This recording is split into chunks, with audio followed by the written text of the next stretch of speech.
Bonjour tout le monde, on se retrouve pour la suite des tutos Python. Dans cette vidéo, on va voir les tuples. Donc la vidéo risque d'être assez courte parce que il n'y a pas grand-chose à montrer. Donc j'avais fait quelques tests parce que j'étais pas sûr de moi sur les tuples, je les utilise très peu. Hem, donc à quoi ça sert un tuple? Enfin, qu'est-ce que c'est qu'un tuple déjà? C'est une liste avec des éléments non modulables, des éléments qui ne peuvent pas être modifiés. C'est-à-dire, une fois que vous définissez votre tuple, vous l'initialisez, vous lui donnez des valeurs, ces valeurs ne peuvent plus être modifiées. Donc c'est une liste constante en fait, plus ou moins. Pourquoi utiliser un tuple?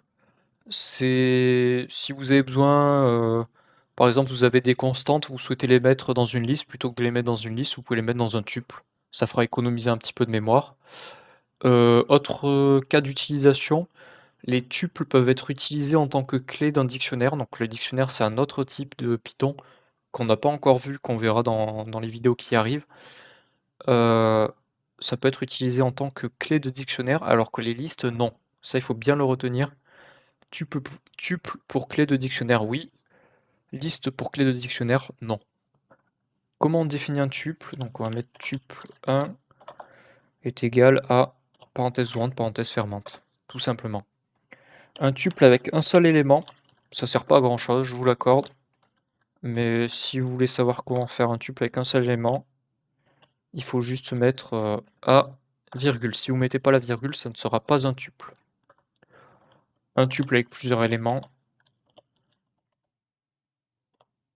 donc ça va être truc, virgule, 2, virgule, trou par exemple.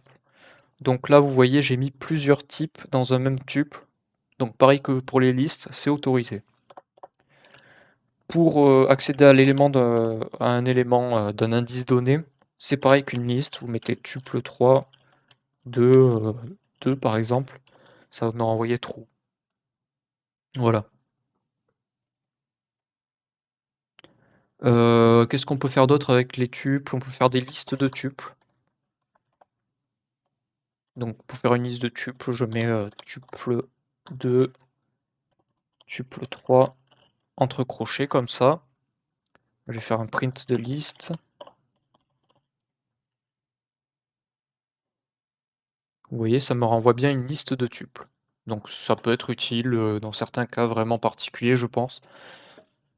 À vous de voir. Qu'est-ce qu'il y a d'autre à savoir sur les tuples? Vous pouvez les concaténer entre eux. C'est-à-dire, par exemple, je fais tuple 4 égale tuple 3, tuple 2 plus tuple 3. Je crois que ça fonctionne. J'ai pas vérifié, mais ça a l'air de fonctionner. Si je fais un print de tuple 4, ouais, vous voyez, A truc de trou. Et si je fais un type ici, ça devrait être un tuple normalement. Donc une parenthèse. Classe tuple. Ouais, c'est bon. Donc on peut concaténer deux tuples entre eux. Ça peut être utile. Qu'est-ce qu'on peut faire d'autre? Euh, Voilà, hein. C'est comme je vous l'ai dit, hein, les tuples ça allait être court. On a fait à peu près le tour. On reviendra dessus plus tard parce que vous allez voir que quand même on les utilise un peu. Bon, c'est assez rare, mais ça peut être utile. Sur ce, à plus tout le monde.